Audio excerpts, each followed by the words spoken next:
Hello and welcome to Outlaw Podcast. I'm Eleanor Neale, and in today's episode, we're in California in 2007, where the set of a rock star's music video would allegedly devolve into a live recording of a brutal and heinous crime. When the crew yelled cut and left the room, the rock star's girlfriend was left laying alone on a bed, sobbing her heart out after everyone had just witnessed one of the most traumatizing moments of her life. The rock star in question is Marilyn Manson, and while he's no stranger to controversy and now no stranger to allegations, people have always speculated if his grotesque performance art is simply just him hiding his heinous views and deplorable desires in plain sight. If he really is a monster to women. Today, we're deep diving the stories of multiple different women that have come forward detailing the horrors that they allege Marilyn Manson put them through. There are around 15 women in total, and as far as I'm concerned, where there's 15 smoke clouds, there's got to be a fire somewhere. Outlaw. If you typed in the name Marilyn Manson into Google any time before 2018, you would find stories of dressing rooms being trashed, crazy onstage antics, critically acclaimed music, and even that crazy rumor about him getting his bottom two ribs removed so that he could perform oral sex on himself. Anyone else remember that? It's unfortunately seared into my brain from middle school. But Manson was one of the biggest stars on the planet in the early 2000s. He was a figurehead of gothic and alternative culture. He was controversial, but mostly adored by the demographic that he was aiming for. But if you typed his name into Google today, you would find very different headlines. Things talking about rape rooms and torture, human trafficking, domestic violence, racism, anti-Semitism, just to name a few. But there's one headline that has remained the same. It's followed Marilyn Manson from the start of his career up until today, and it's the question, is the man behind the makeup a villain or just vilified? Only now, the people answering that question wouldn't be interviewers and talk show hosts, it would be the police. With hard drives of evidence, victims spanning decades, and literal music videos supposedly displaying his crimes. This episode is going to cover a lot of sensitive topics, including graphic discussions of rape, torture, domestic violence, racism, anti-Semitism, bestiality, self-harm, and abuse of minors. Viewers' discretion is always advised. But before we get lost in the world of Manson, I want to take a moment to thank today's sponsor for making this episode of Outlaw on YouTube possible, Wild. Halloween is officially upon us, and as I'm sure you can tell from the kind of content that I make, I am a spooky girl through and through. My whole life is overtaken by Halloween and autumn vibes every year, and this year it's leveled up even more because now I have a spooky deodorant as well, and a spooky bunch of other stuff. Every season, my love for Wild just grows and grows. Not only do I love their mission to nurture the environment and the planet that we live on by planting a tree with each deodorant bought, they've even saved 1.6 million pounds of single-use plastic from landfill. It's amazing. But on top of that, their products make getting ready every day feel like a luxurious pamper routine. And this Halloween, for a limited time only, Wild is absolutely spoiling us with possibly two of my favourite ranges ever. 2 new collabs. The first are Kath Kidston designed cases that I have here for my refillable stick deodorant, and you just know I love having these on display. They are so cute. As always, these cases are plastic free and super easy to switch out when it's time to slot in a new compostable refill. Simply open up your spooky case, take out the deo, and slot a new one back in. All the refills are made up of 95% natural ingredients. They are free from any harsh chemicals. They are so gentle on skin. They're even enriched with shea butter and coconut oil for extra nourishment. They're vegan, they're cruelty-free, they smell amazing, which actually leads me on to the second collab that I want to mention. They have teamed up with the sweets brand Swizzles.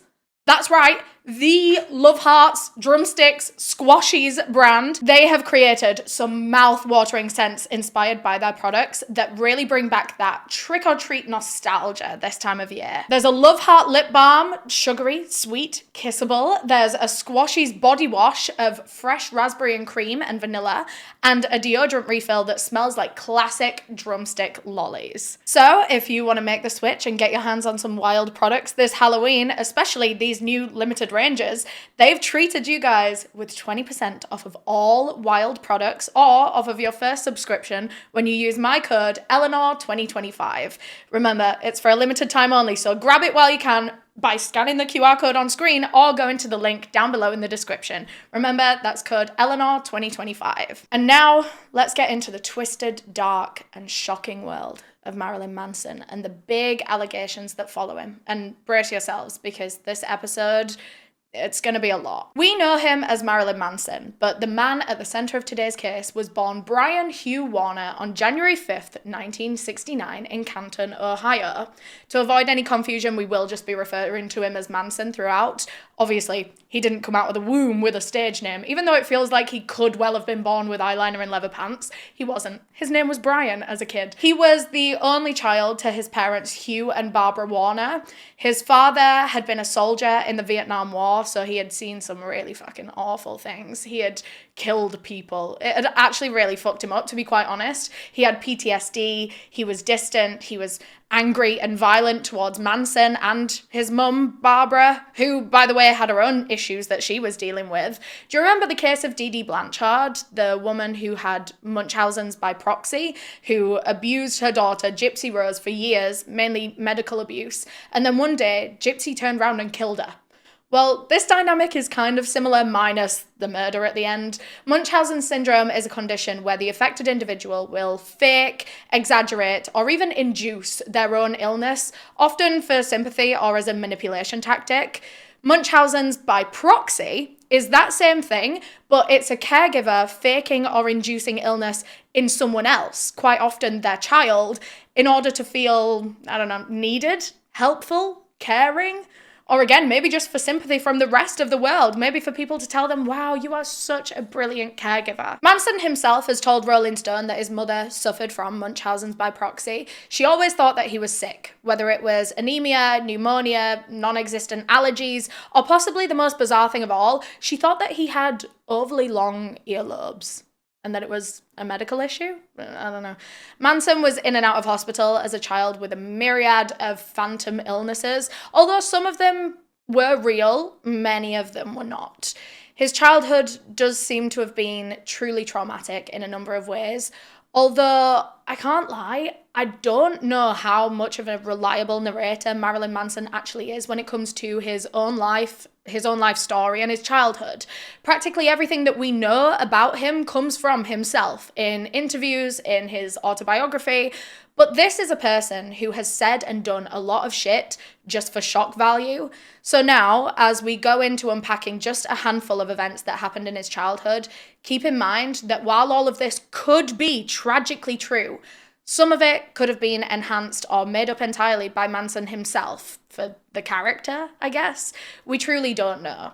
But anyway, we started with the stuff that's maybe a bit more on the lighter side. Now we're going to be getting into the heavier stuff when it comes to his childhood.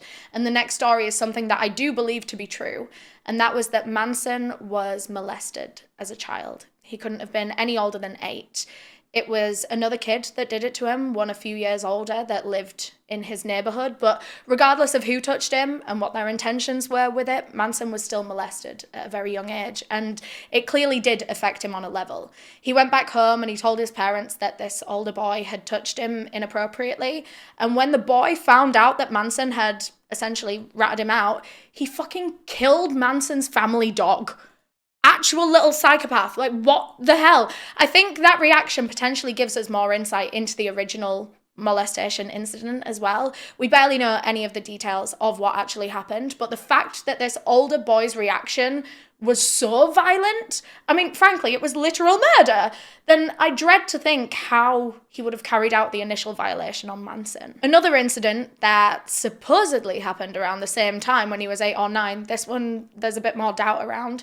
Manson's mum claims that her son was almost murdered by a total stranger who had broken into their home in the middle of the night. Now, Marilyn Manson himself has absolutely no memory of this ever happening, which is why I say supposedly. It could well be another manifestation of his mother's Munchausen by proxy. But she said that her young son was asleep in bed when the intruder broke into the house and began trying to smother him with his pillow. They never caught the guy who did it, but again, his mum swore that it happened. Another, frankly, horrifying story that Manson himself tells from his childhood is the time that he walked in on his grandfather, pleasuring himself to bestiality. This exposure to such a vile, deplorable, warped idea of sex and pleasure at such a young, developmental age will have immediately rewired something up there for the worst. And that's really fucking sad, because this is just a kid who would later go on to be accused of doing vile, deplorable, and warped sexual things to other people. Around the age of 14 or 15, Manson started having what he considered to be like sex dreams, only they weren't actually sexual in nature. He dreamt about women being torn apart limb from limb. And to him, that registered the same as like a sex dream would about a supermodel or something. Seriously, so disturbing. But I don't think he really told anyone about it at this point, if he even realized at all that it was weird. Alongside all of this, Manson was badly bullied all throughout school. Ohio is a part of the Bible Belt. It doesn't get much more traditional Christian values than where Manson was raised. And for an artsy, gender non-conforming kid, it was a nightmare just existing there. He went to a heritage Christian school where kids would taunt him and call him gay, even though he didn't identify as gay and he was actually actively dating girls while this was happening. But obviously, bullies don't ever really care about that. The kids would do more than just verbally taunt him, though. He was beaten up on a number of occasions. He lived in fear at school and his self-esteem suffered. Around this time, he also began self-harming, and he said that he was feeling more and more isolated, friendless, and sexually frustrated. When he turned 17, Manson's dad got a job in Fort Lauderdale, Florida, and so the whole family upped and moved, and as he left behind his old life, he decided to have a rebrand. In Florida, he was about to find his calling and rebirth as the wild shock rocker that we know today, Marilyn Manson. It was 1990. Manson was about 20 or 21 years old when he first formed his rock band and began fine-tuning the style and the aesthetic that he's known for today. They wore makeup, they grew their hair out long, they wore gender-bending outfits on stage. Everything they did, from the look to their behavior, was for shock value. It was to piss off the parents, to cause a scene, to be memorable and do something unique that expressed the rage in their music. Manson was known for smashing up venues, being sexually explicit both on and off stage. He would burn crosses, he would cut himself on stage, and even physically fight his bandmates. The band were originally called Marilyn Manson and the Spooky Kids. Of course, Manson was always the frontman, but I wasn't actually aware that there was once an acknowledgement to the rest of the band in the name. Marilyn Manson himself adopted that stage name, which was a mashup of two very... I knocked over my wild deodorant, my bad. It was a mashup of two contrasting characters, an iconic actress, Marilyn Monroe, of course, and monstrous cult leader Charles Manson. The rest of the band also took on these very contrasting gender, shock value, sexy versus serial killer mashup names. There was Twiggy Ramirez, Olivia Newton-Bundy, Daisy Berkowitz, Madonna Wayne Gacy. It was quite mental. After 2 years, the band dropped the "and the Spooky Kids" from their name and they just went by Marilyn Manson. They were growing in popularity, they quickly signed a record deal, and in no time, Marilyn Manson, the frontman, would be propelled into stardom at the age of 24. And now that he had access to immense power, fame, and money, his debauchery was let loose, and this is where the allegations, the accusations, and all the speculation begins, labeling Marilyn Manson a monster for the way that he treats women. And honestly, while a lot of the things in this case and in this episode are allegations and such, there are some stories that are for sure confirmed, some of which he exposed all by himself in his own autobiography in 1998. In one anecdote, Manson recalls a time where he and a friend were really attracted to an innocent and totally uninterested mall employee, so they called her anonymously from a payphone saying that they were going to rape her and crush her beneath a car. And that was sexy and flirty to them. It's scary. He tells another story of a time that he and the rest of the band took turns having sex with a deaf fan that they had invited back, told her to undress, and then proceeded to cover her in raw meat and urinate all over her. It's fucking grim. But a year or two later, Howard Stern actually tracked down and spoke to the woman in question in this story, and she denied that any level of sex actually happened, but she did confirm all of the raw meat and urine stuff. So, whatever. But she said that no sex actually happened, at least not with Manson, because he actually couldn't get it up in front of everyone. Probably also a result of all the drugs that he was on. But my point is, we're starting to see a pattern emerge of embellished stories from Marilyn Manson. If it makes him look more metal, more powerful, more successful in his endeavors and his conquests, then it's getting embellished and blown up. But some things could be proven via paparazzi or just simply public relationships. Manson somehow managed to pull some of the hottest women to have graced Hollywood in the 90s and 2000s. In 1997, at the age of 28, he dated actress Rose McGowan, who, ironically, later became a pivotal figure in the MeToo movement when she came forward with allegations against Harvey Weinstein. But a year into his relationship with Rose McGowan, Marilyn Manson proposed, and they were engaged to be married. But 2 years later, they called the whole thing off, citing the fact that their lifestyles were just too different to be compatible. And it was around this time that Manson was hit with his first sexual assault allegation and legal case. But the victim might not be quite what you were expecting. In December 2001, 32-year-old Marilyn Manson was charged with sexually assaulting a male security guard during a concert in Michigan. He had spat on the guard's head and rubbed his crotch all over him while he was only wearing a G-string.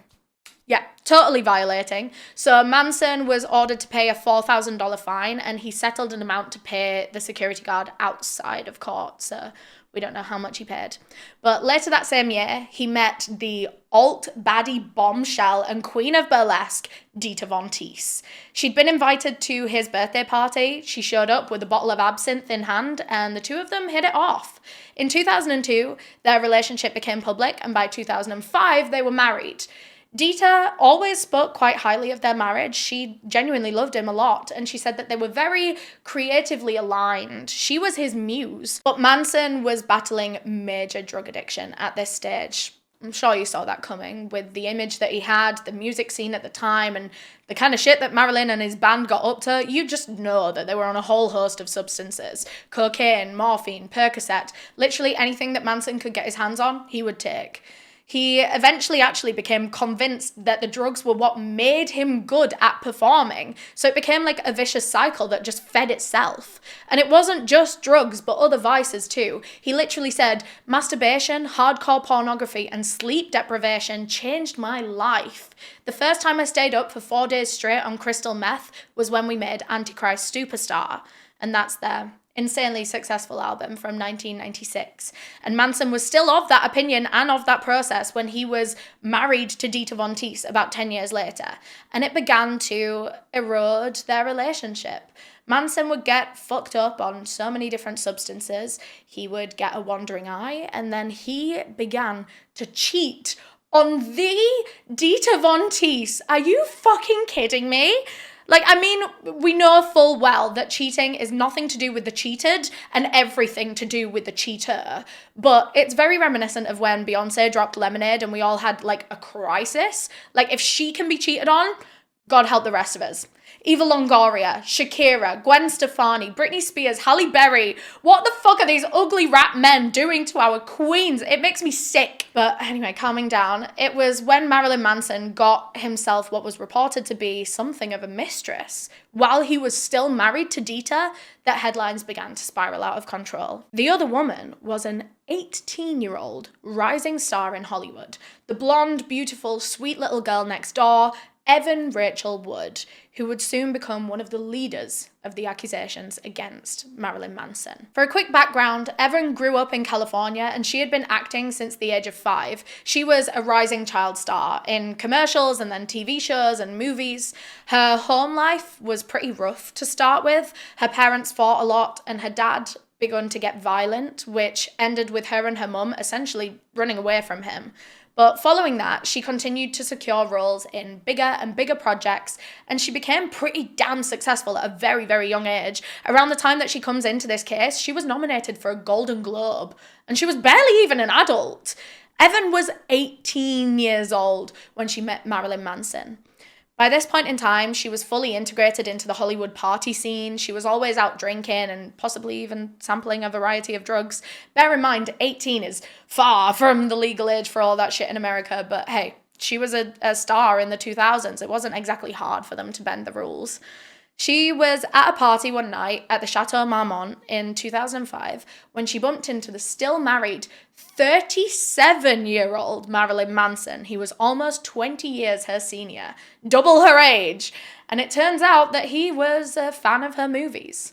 During the night, they ended up sitting in the same corner and chatting all night. They realized that they had a lot in common. They liked all the same music, all the same movies, and Evan was quite besotted by this much older celebrity veteran. Not only was she thinking that he was way too cool to be hanging out with her, but she also felt like she had a lot to learn from him. There was clearly a power imbalance when it comes to age, but also the fame gap too, I guess. Little did she know, Manson would soon become besotted with her too, even though she didn't seem to be his usual type. But now that he had a wandering eye from his old muse, Dita Von Teese, Evan Rachel Wood was next in line. Over the next few months, they would meet up to work on projects and scripts together. Manson was trying to write a script at the time. He was a writer as well as a musician, but the writing never majorly took off. But he would always soundboard off of Evan Rachel Wood since she was an actress and she knew what made a good script. And it was on one of these nights that Manson kissed Evan for the first time.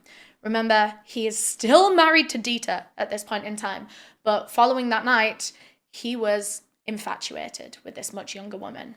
A year after they'd first crossed paths, Manson filed for divorce from his wife and began officially dating Evan Rachel Wood, who was now 19 and he was 38. Evan's life changed so much now that she was under the influence of Marilyn Manson and under the influence of a lot of drugs as well, more than she'd ever done before. She was so young and being exposed to some mad fucking shit. This man, pushing 40, had them both carve their initials into each other with a pocket knife so that they would be branded, scarred for life to stay loyal to one another. And soon, Evan would star in a Marilyn Manson music video. And what would be caught on tape would later become a central piece of evidence in this case. Manson had written his song Heart-Shaped Glasses about his teenage muse, Evan. It was inspired by Vladimir Nabokov's novel Lolita. Of course it fucking was.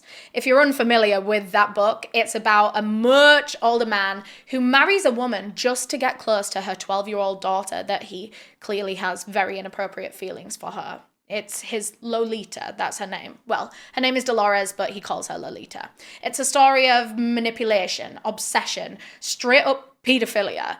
And Manson said that he was reading this novel while in and out of writing sessions, and he was inspired.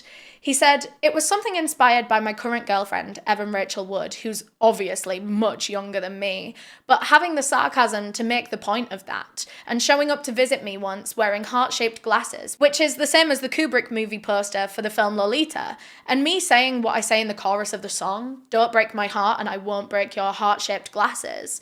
I said that to her and I suddenly realized I should really write a song about that." So off rip, Manson seems fully aware of how grotesque their dynamic is, yet he's penning it down and putting it to an instrumental for the whole world to hear that he's a wrong'un. But trust me, it gets worse. Of course, Manson invited his little muse to star in the music video in 2007. She wore the heart-shaped glasses throughout the whole thing as a nod to the Lolita inspiration. Her character is supposed to be like this sweet little nervous girl next door, a Lolita type, at this insane rock show that she doesn't belong at, you know? She doesn't fit in, she's too young and sweet for that atmosphere, but she is fixed on Marilyn Manson on stage. And as the video progresses, things take a fucking turn, I'll be honest. It becomes a literal bloodbath. The final scenes are of the two of them having sex, covered in blood. Well, the sex is supposed to be implied, suggested, hinted, but Evan Rachel Wood has since confirmed that something real happened, and it wasn't consensual. Evan had been briefed on the shoot beforehand, and she agreed to everything that was initially suggested, but as the shoot actually progressed, things unfolded quite differently to how she was expecting. And she was now in a situation where, as a young Hollywood actress in the 2000s, she doesn't want to be difficult or derail a shoot at the risk of being like blacklisted. So she goes along with everything that is suggested of her out of pressure. There was no intimacy coordinator on set, which admittedly was less common back then, but for reasons like this exact case, intimacy coordinators are expected on every set where a sex scene is being filmed. So when things began getting out of hand, when Manson himself started changing the script and adding things on the spot, Evan didn't have anyone looking out for her and making sure that she was okay. According to the rest of the crew on set, Evan seemed out of it. Apparently, Manson had given her a bunch of absinthe to loosen her up and release her inhibitions for a crazy, bloodied up sex scene. Well, what she thought would be a fake, staged sex scene. But as the cameras rolled and the music was belting out, Manson was performing and writhing around in blood. He did something that Evan hadn't consented to. He suddenly, without warning, penetrated her under the sheets. Absolutely horrifying. Even though that is her boyfriend and they have presumably consensual sex frequently, she hadn't expected nor wanted what happened to her in that moment. She was uncomfortable, shocked, embarrassed that so many people were in the room watching her, and the idea that even more eyes would be on this moment when the video was released to the public, it was so violating.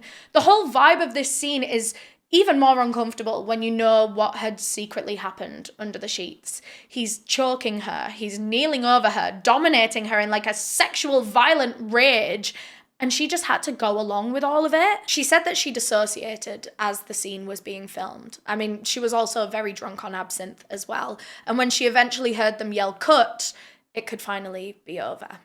She remembered everyone, all the crew, and I think even Manson, leaving the room within about 10 seconds of the scene ending. She was alone on the bed, having had her clothes ripped off by Manson and violated. And now, in the silence of the set, she began to cry. She said that it took her many, many years to eventually realize that what had just happened to her was in fact rape. She knew in the moment that she didn't want it and it didn't feel right and she wasn't comfortable. But since that was her boyfriend, she just didn't quite comprehend what he had done to her. The crew that was on set with them that day have since said that they could actually tell that real sex was going on under those sheets, but they had no idea that it wasn't consensual on Evan's part. They assumed that since this was a real life couple, that they had probably discussed it together in advance and planned this moment to be kind of like a crazy statement that would get people talking about the song. When the video was eventually released, poor Evan Rachel Wood was torn to shreds for suddenly becoming a trashy Manson girl. She was known as the girl next door, and people felt that she had ruined that reputation by taking this role. Journalists were calling it jailbait sex, labeling her Hollywood's biggest home-wrecking whore. Obviously, there had been an overlap between Manson's relationship with Dieter and Evan, but I mean, one thing, it's never the fucking woman's fault. If he's cheated on his wife, why would it ever be Evan Rachel Wood's fault? But also, side note about the music video, apparently the bed that Manson and Evan are on in the music video that's like covered in blood, apparently that was actually Manson and Dieter Von Teese's own bed from their house. The marital bed. He's even wearing his wedding ring in the music video. Justice for Dieter, honestly, I fucking hate men. And justice for Evan too, because what do you mean? He didn't just do something scandalous on the marital bed, but he raped another woman on it. Evan Rachel Wood was about to be ousted by the Hollywood circles that had once embraced her. Her agents and her publicists went mad, believing that she had ruined her reputation and her career. Realistically, if everyone had known at the time what the truth of that sex scene was, it had been Manson's career that would have ended. Or at least you would hope so.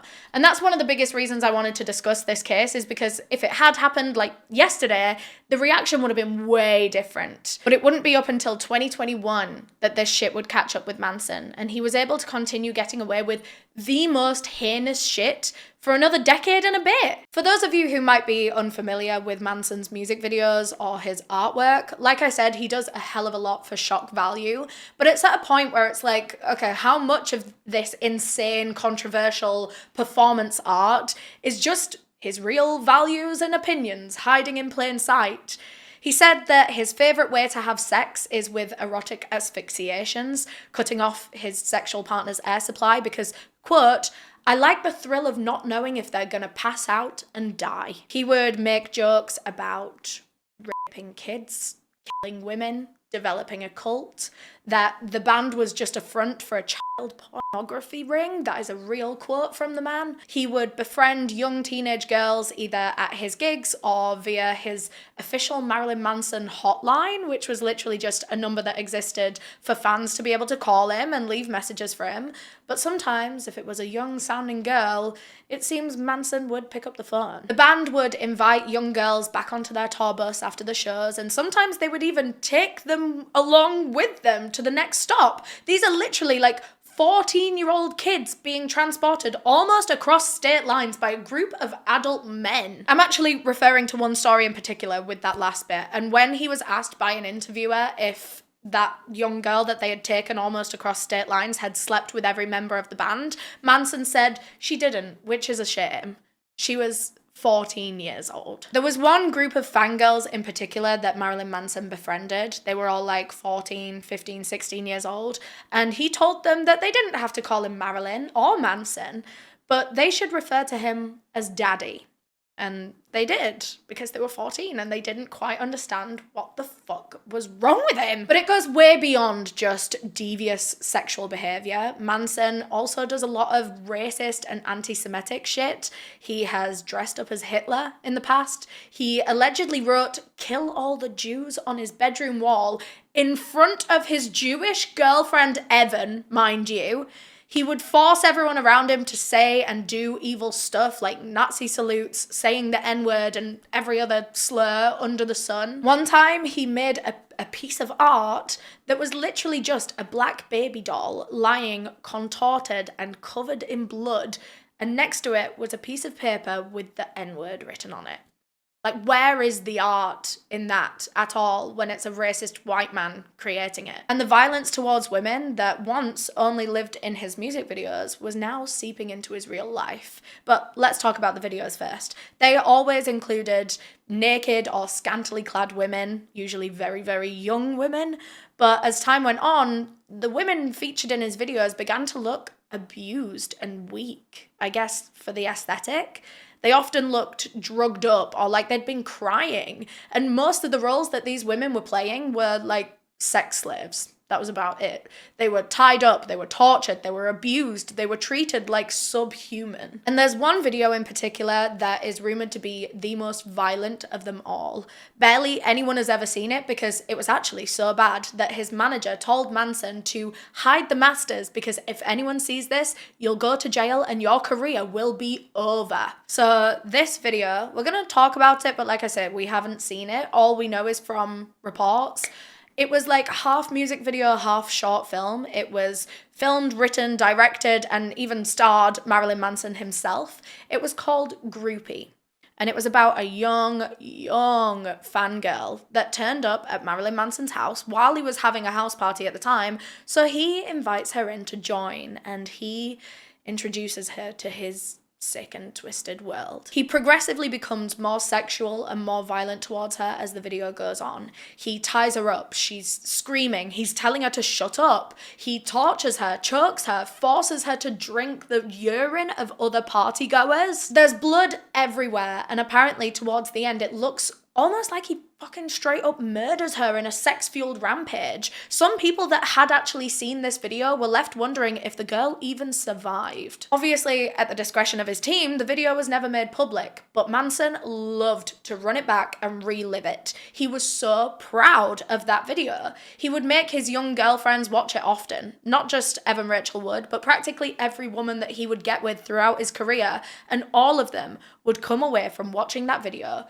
totally traumatized. But as I said, his usual violence that was once only saved for the camera made its way into his real life. During his 3-year relationship with Evan, there were constant forms of torture used on her. The alleged abuse didn't start all at once. It was a slow, gradual build-up where he would push her just a bit further, just a bit further. It started with control. Manson would check her phone, both in person and by hacking it. He'd even pay people to follow her so that he could keep tabs on her and what she was doing and who she was seeing. He was quite frankly insane because he cared that much about what she was doing, but he was actively, frequently cheating on her with other men. No, with other women, oh my God. When Evan saw messages from other women on Marilyn Manson's phone and she dared to question him about it, she would come to regret it. He would fly into a fit of rage and abuse her for long periods of time. He regularly kept her awake for days on end, essentially forcing her to do drugs so that she wouldn't just fall asleep. He would make the house freezing cold. He would keep her in the dark and make her disoriented. He would paint portraits of her where she was abused and bloody and beaten up, which is insane. That's like a form of psychological torture, to paint someone like that and make them look at it. What the fuck? He allegedly began sneaking meth into her drugs, into her cocaine. That was kind of the hardest drug that she would do, or that she thought she was doing, but he was sneaking meth into them. Her body scabbed over and her nose kept bleeding. She was sick, she was bedridden, and Manson didn't give a fuck at any point during this. By 2008, Evan Rachel Wood was thinner and quieter than ever, not to mention that she was heavily dependent on drugs now. She lived with Manson. Their addictions perpetuated one another and she could never escape him. Manson soon began raping Evan while she slept, regularly, when he was sure that she was unconscious. But she wasn't. She would wake up during it and pretend that she was still asleep. She wouldn't move. She would be too scared to say anything or do anything. It's seriously fucking awful what this girl went through. And it eventually got to a point where Evan's family intervened to help her escape Manson. Her auntie packed a gun and drove Evan over to Manson's house to move her shit out. Because, like, they weren't taking any chances. That's why her auntie took a gun. Because this man is clearly capable of mental and evil shit. So they managed to move Evan out of the house. She was physically safe and away from Manson. But he would call her and call her and call her again in genuinely some of the most obsessive behavior I've ever seen. He would call her as many as 158 times in a day. He began threatening to hurt himself or threatening to take his life, saying that if she didn't talk to him, he was just going to end it all.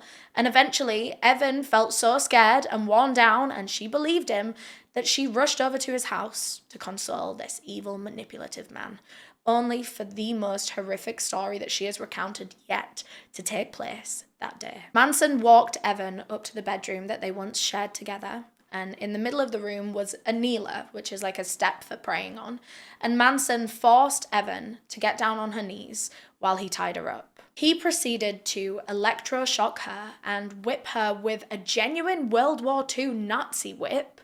He cut both of their flesh and drank the blood from her arm and then forced her to drink his blood too.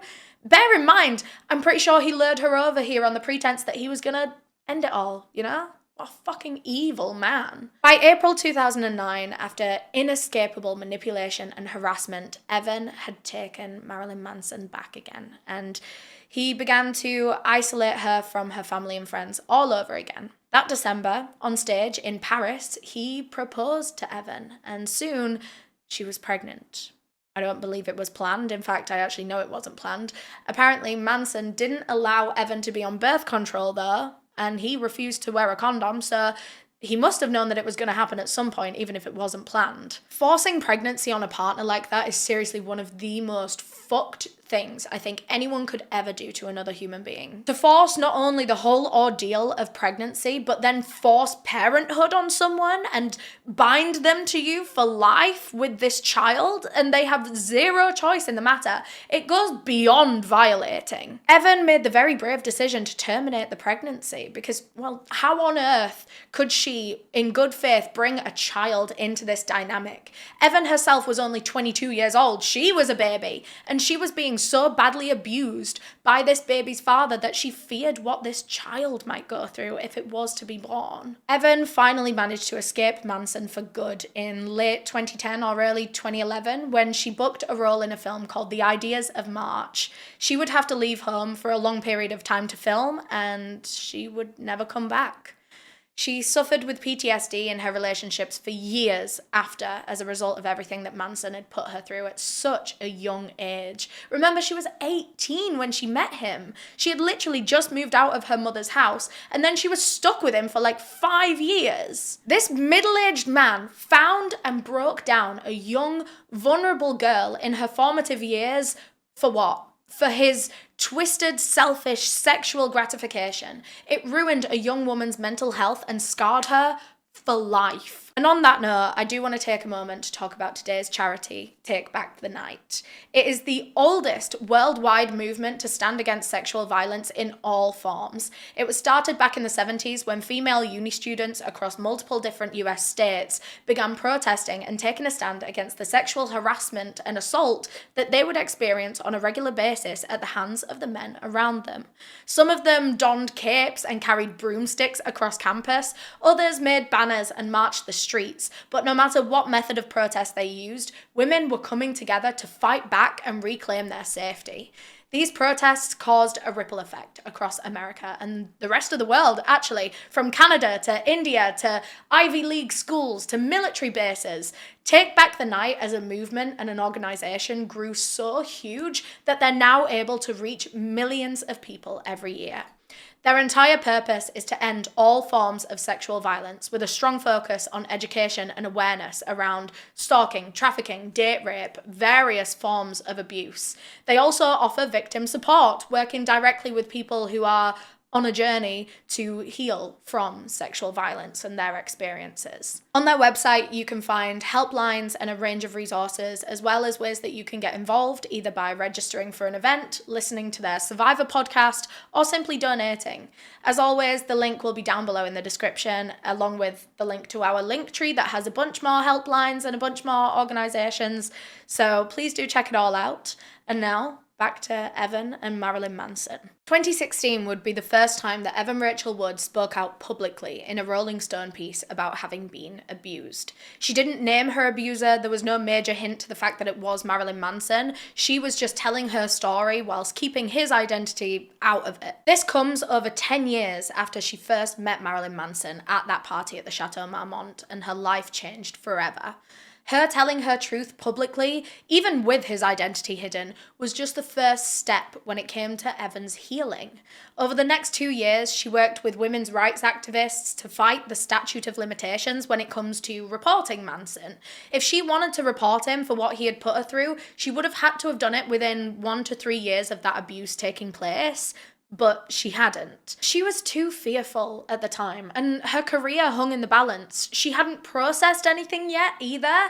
I just think it's very unfair that victims are only given a 1 to 3 year window in which they can report the abuse and go through further traumatizing proceedings, or alternatively, you just have to accept that you're getting zero justice and your abuser is getting away with it. But Evan Rachel Wood was a strong woman.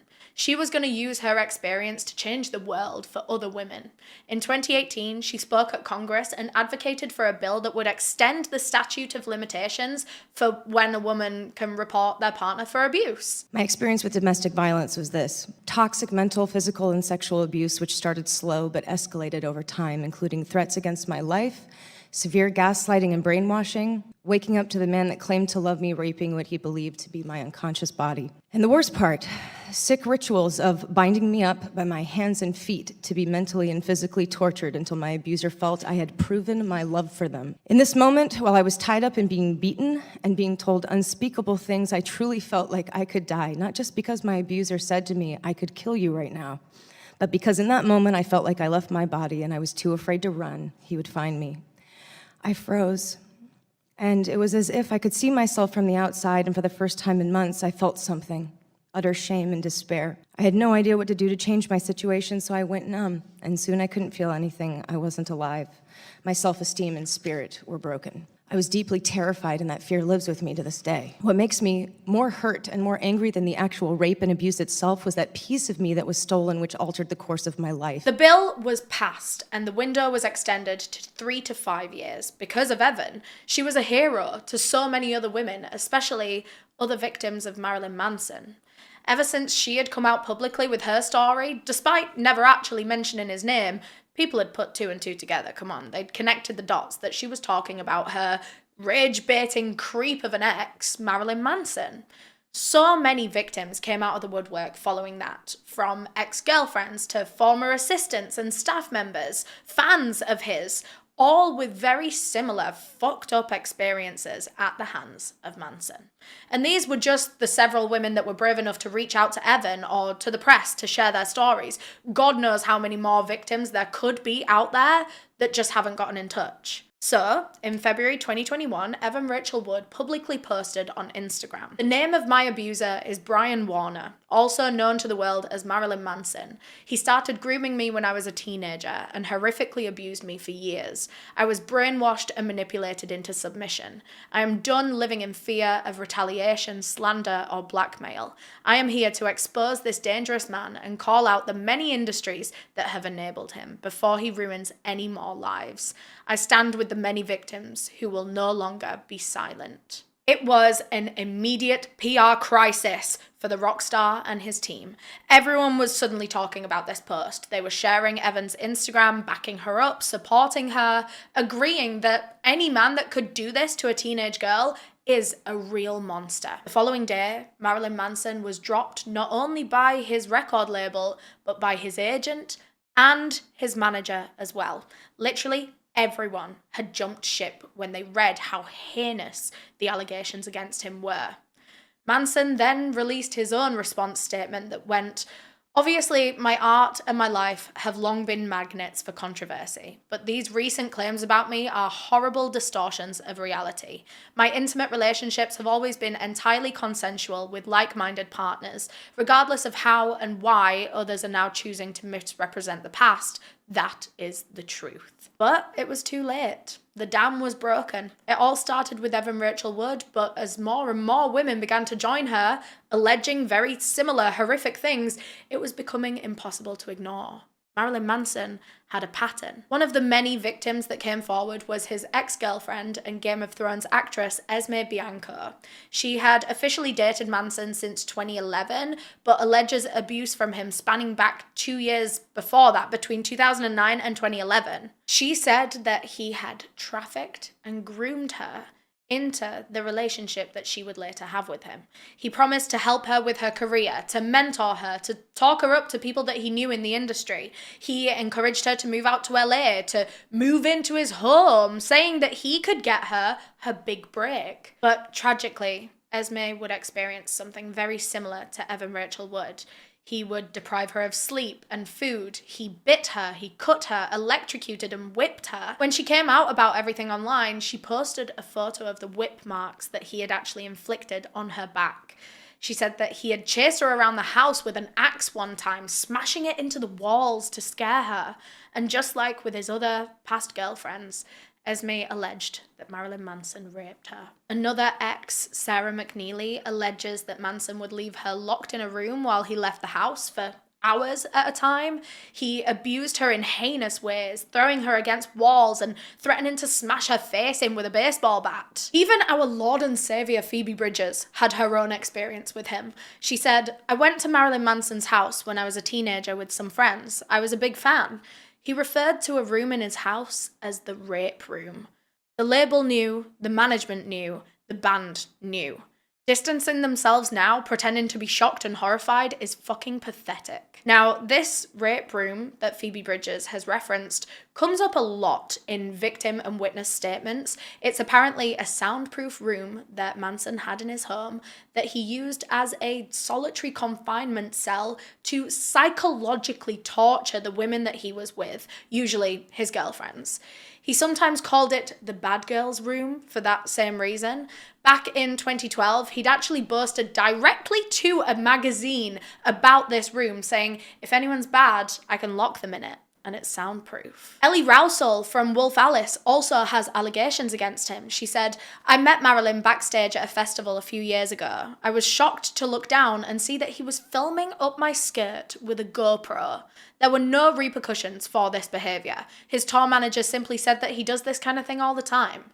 Manson claims in recent statements that his relationships were entirely consensual. I don't think he knows the meaning of consent if he goes around upskirting young women at festivals. Another one of his ex-girlfriends, a woman named Ashley Smithline, was on the cover of People magazine with her own allegations against him, one of which was that he had fractured her nose whilst raping her. She said that he had once carved his initials, MM, into her thigh, along with the word fat. She posted photos on her Instagram story when she came out about all this, like so many photos on her Instagram story, of her body covered in bite marks and cuts and bruises that she said were inflicted by Manson. But following that one post, this entire case takes a big shift. After all the support that they had given the victims, the public actually began to turn against them. Evidence was being picked apart with a fine-tooth comb, armchair detectives were getting involved, and some things maybe didn't seem quite right. Of course, Marilyn Manson still had his die-hard core fan base that supported him even through some of the worst allegations imaginable. It's disappointing, but it's not surprising. After all, this is a guy that used gore and violence against women and themes of dubious consent as an aesthetic. It was built into his image, and the fans were used to this shit. And that's probably how Manson was able to fly under the radar for so long before all of this began to go into the public. But some of these diehard fans were convinced that their fave was innocent and that these women were just trying to ruin him. So the Stans started doing their own investigating. They actually accused Ashley Smithline of stealing the photos of injuries and bruises and bite marks from Pinterest and passing it off as her own. I mean, there were tons of pictures that she had posted to Instagram, and it's only one of them that they are convinced she stole and passed off as her own. If that was true, then it would be very suspicious, yes. But what about all the rest? And the photos from other victims too. Remember, Esme Bianco posted a photo of her back all whipped? Like, a lot of the photos from a lot of these different victims look very similar. But hey, none of this mattered to the Manson fans. They were convinced that all of the allegations against their rock star were fake. It was a very vocal minority, but it sparked a fire, and soon doubt seeped into this whole case. People became hesitant to believe the women, and a shadow of suspicion fell over every single victim, one of which was an ex-assistant of Manson's. And now, before I actually get into this one, you need to know that Manson genuinely really liked this woman. He said that she had saved his life and kept him sane while she worked with him, and she even has fond-ish memories of him. Like, she said that he really formed her into the woman that she became, although that's about where the good things stop. It seems that even the people that Marilyn Manson himself treasures and appreciates aren't safe from his abuse. This woman that had once been his assistant had since joined the wave of strong women speaking out against Manson, and her story was very, very similar to the others. He had locked her in rooms, deprived her of sleep. He wouldn't let her leave work when her shift ended sometimes. Not to mention, there was constant verbal abuse, a very tense environment, and even, on one occasion, sexual assault when he forced his hand down her trousers. Manson began taking this assistant to parties with him, where she said that he would essentially pimp her out and pass her around all of the men there at the party to be groped and messed with and sleazed on. He saw her as this toy that he could offer up to anyone at any time, no matter how she felt about it. She said that she knew that if she said no to this, if she put up a fight, if she didn't want to get with these men, then there would be trouble for her later on. Manson wouldn't be happy. He would punish her. But this assistant as well would be labelled an unreliable narrator by Marilyn Manson's fans. They dismissed her claims, insisting that she was just probably bitter and disgruntled after being let go from that assistant job. And it's true, she was fired in 2011 after she'd gotten drunk, hopped in Manson's car, drove off, and got into a fucking car crash. Oh, don't get me started on people that drunk drive. It's seriously one of the most selfish fucking things that you could ever do. Although that is not the point right now, that's my bad. Basically, Manson's fans were suspicious of multiple different women at this point. They felt that they had evidence of some claims being fake, for example, the supposed Pinterest image. And so now every single woman that had come forward was under major scrutiny, including Evan Rachel Wood, who was now in her early 30s. In particular, she was accused of forging FBI documents to try to encourage, and I guess manipulate, other victims of her abuser to come forward. There's not really any proof that this letter was forged, though. People are a bit suspicious because they think that the tone of the letter doesn't quite sound official enough. They said that it wasn't signed off properly, so it couldn't be real. Some people believed it, others didn't, but Manson still filed a defamation lawsuit against Evan Rachel Wood, claiming that she had derailed his career and caused a lot of emotional distress. The biggest thing that this lawsuit hinged on was the possibility that this FBI letter was forged and used as a manipulation tactic, but the judge dismissed that quite quickly. So ultimately, Manson's case against Evan fell through. It wouldn't be going ahead in a court of law, but the court of public opinion was a monstrous fire, blazing bigger than ever, and soon everyone would get burned. A few things happened in the following years that threw even more doubt onto the women's stories. One of them, Ashley Smithline, remember the one that the stans were convinced she'd stolen photos from Pinterest and passed them off as her own injuries? Just a side note about Ashley Smithline, by the way, she had gotten literally some of the worst backlash of all of the victims. I would say that her and Evan Rachel Wood were the ones that everyone seemed to love to hate at the time. Smithline spoke to People magazine in 2023 and announced that she would be recanting all of the allegations that she had made against Manson, not just publicly, but legally too.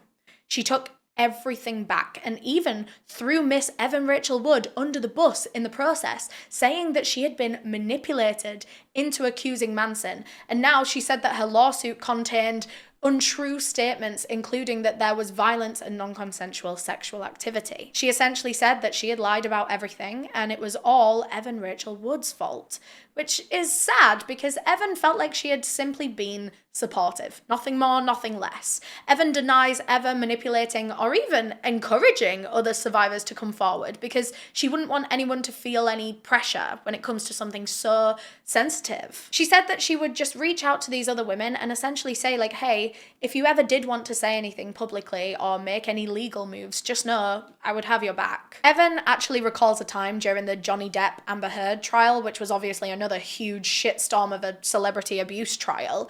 Amber got so much misogynistic hate throughout one of the most traumatizing times of her life. All the Manson victims were at home watching it play out, and they were messaging each other with fear and dread over what their own situation would be like. Evan says that it was during one of these conversations that Ashley Smithline told the others that she would be pulling out. She couldn't possibly go through what Amber Heard was going through in her trial. We also came across a leaked DM that was allegedly from Ashley's Instagram account that she had sent to someone. It read, "Speaking out was the worst thing I have ever done. I'd rather be raped than be bullied the way that I have, ostracized, photoshopped fat and old, called a liar, attacked physically, mentally, and emotionally daily. I'd tell any woman who has been assaulted to learn to live in silence because there is no justice, ever. The only freedom will be in death." That chat is dated just a week before she publicly retracted her abuse allegations. And if this DM is legit, then this changes everything about her retraction. And also, it's just so fucking sad. Like, that last part really, really broke my heart. Manson fans took the concept of her recanting the allegations as an admission that she had lied, that she'd made up all of the stories just to bring down this rock star and you know, get herself some attention at the same time. Around this same time, the young actress who featured in Manson's unreleased short film / music video, Groupie, remember the one that his team told him to essentially bury and never let see the light of day? In it, he's sexually torturing this young fangirl of his, and some people thought that she was literally killed in the final scenes. Well, turns out it was all just a bit of movie magic. This woman had brought herself forward. Her name was Paula, and she was a professional actress, and also just so happened to be Manson's girlfriend at the time. Of course she was. This guy has had more young girlfriends than I've had hot meals in my life. She said that everything on set that day was professional, consensual, and well, normal. Even if the scenes they were acting out were shocking and disturbing, she said that Manson himself and the rest of his team and the crew were very sweet on set, and she never felt uncomfortable. Oh, and of course, we have to talk about Manson's ex-wives, because surprisingly, neither of them had come forward with similar allegations against him. It was just his shorter hookups and relationships. Both Dita Von Teese and Rose McGowan came forward to say that they had never experienced abuse like this at the hands of Manson. They both looked back on their relationship with him fondly, and they too claimed that he was a sweet guy. But of course, just because some women's experience with a man is good doesn't mean that others can't be bad. In fact, I think it's quite telling that the abuse allegations only seem to come from his shorter-lived, less serious relationships with much younger women. Maybe he knew that he couldn't just abuse anyone, not beloved famous celebrity women who have a lot of power in their own right if they ever did want to fight back against him.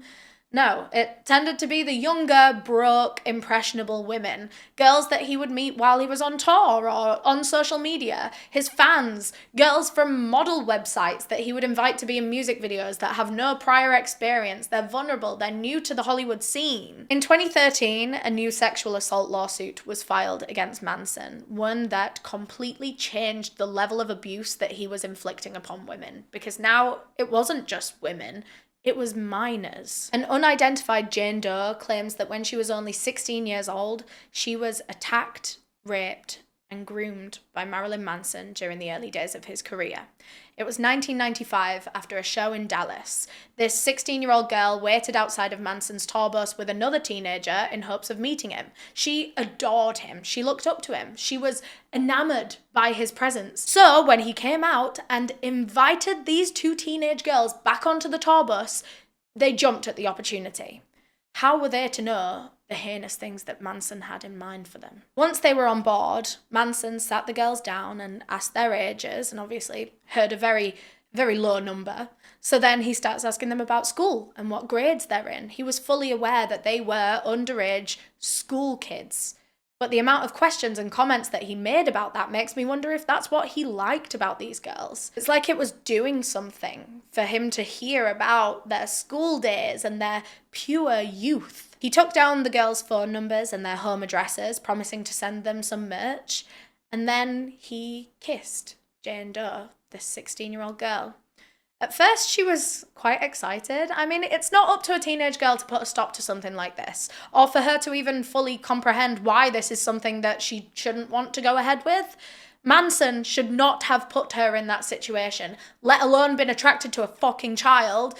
But then, things got even worse. Things progressed beyond just a kiss. This 16-year-old girl was still a virgin. No one's shocked. Manson probably suspected that when he saw her standing excitedly outside of his tour bus. But she claimed that she was forced into performing oral sex on him, and then penetrative sex. The age of consent in Dallas, where this took place, is actually 17. So this lawsuit was alleging that Marilyn Manson had raped a minor. His bandmates were supposedly on board the bus and saw everything. They saw the sexual assault. They saw that she was in pain. They saw that she was scared and upset, but they did nothing to stop what was happening. After Manson had finished with her, he supposedly laughed and told her, "Get the fuck off of my bus." As she was leaving, he apparently told her not to tell anyone what had happened or he would come for her. He would kill her and all of her family. He said this to a 16-year-old girl that he had just had sex with. Sorry, you can't even call it having sex with her. He raped her, allegedly. If this story is correct, that is what it was. It was rape. One of his crew members gave this girl a phone number that she could use to contact Marilyn Manson, and over the coming months, they would text and call. He would ask for naked pictures of her and her friends, who were obviously also minors, of course. The two of them kept in touch for the next 3 years. He would invite her out to concerts, he would give her drugs, and it was on one of these nights that he coerced her into sex once again. This young girl had kept quiet for decades until finally, in July 2024, now that she was 44 years old, Jane Doe came forward with a statement. She said, "No longer a nameless victim, I stand before you as Bianca Elaine Keene, a survivor. Today, I reclaim my voice, a voice stolen for far too long. Manson exploited his power and twisted influence to coerce me into his dark desires. For years, I lived in his shadow, paralyzed by fear. But that fear no longer controls me. It has been replaced by an unwavering pursuit of justice.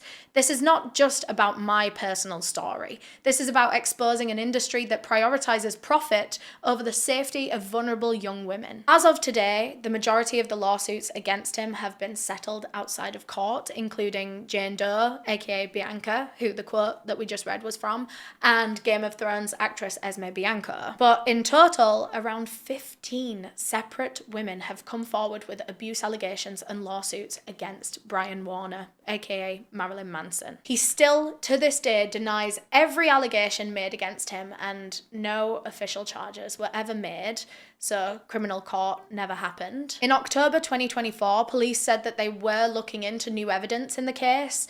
I mean, it's not uncommon for sexual assault cases to take years to investigate and finally get to court. But it is so incredibly frustrating since there were literally so many victims that have come forward, and they believe that the evidence that they have put forward is strong enough to not only arrest Manson, but to put him behind bars. But unfortunately, the district attorney didn't agree. In January 2025, the district attorney announced that prosecutors won't be charging Manson for domestic violence or sexual assault in LA, saying, "We have determined that allegations of domestic violence fall outside of the statute of limitations, and we cannot prove charges of sexual assault beyond a reasonable doubt." But they still commend the courage and resilience of the women who came forward. Around the same time that it was announced that no criminal charges would be coming to him, an old, never-before-heard interview was released by Rolling Stone from back in 2015, and it is fucked, honestly. Manson says in it that he doesn't like to call rape rape because that takes all the fun out of shit. Instead, he prefers to call it a struggle snuggle. He tells the journalist that rape's for cowards and lazy people.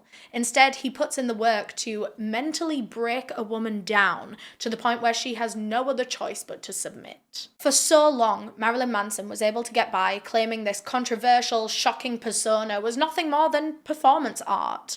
But when your allegations start to mirror the performance and the lines get so blurred, maybe that's just who you are. A sick and twisted individual that uses and discards women like sex toys. Manson is now 56 years old, and I think around 4 years sober. He continues to release music and to play concerts, yet his YouTube comment section remains switched off. I wonder why. Now, I want to end this episode with a reminder that our link tree with helplines, organisations and charities is waiting for you in the description in case you need some support or someone to talk to about what you've heard in today's case. It's been a very, very heavy one. Here at Outlaw, we support survivors of abuse. I want to remind you to listen to women who come forward and tell their stories. It's fucking hard and it's scary. But trust me, there are so many people out there who will hear you and fight right alongside you. Thank you so much for tuning in to this episode of Outlaw Podcast. And thank you to Wild for sponsoring this episode. Remember, they're offering you guys 20% off when you use the code Eleanor2025 at checkout. You can scan the QR code on screen right now to take you there, or there's a link waiting for you down below in the description box. If you're watching on YouTube, please don't forget to subscribe, leave us a like, leave us a comment so that we can continue the conversation after this episode goes live. Also, make sure that you got the little bell notification turned on because I've been seeing a lot of comments of you guys missing the episodes or like not getting your notifications, so maybe just double check that it hasn't been switched off. If you're listening on a podcast platform, please leave us 5 stars and I will see you in the next episode. Bye!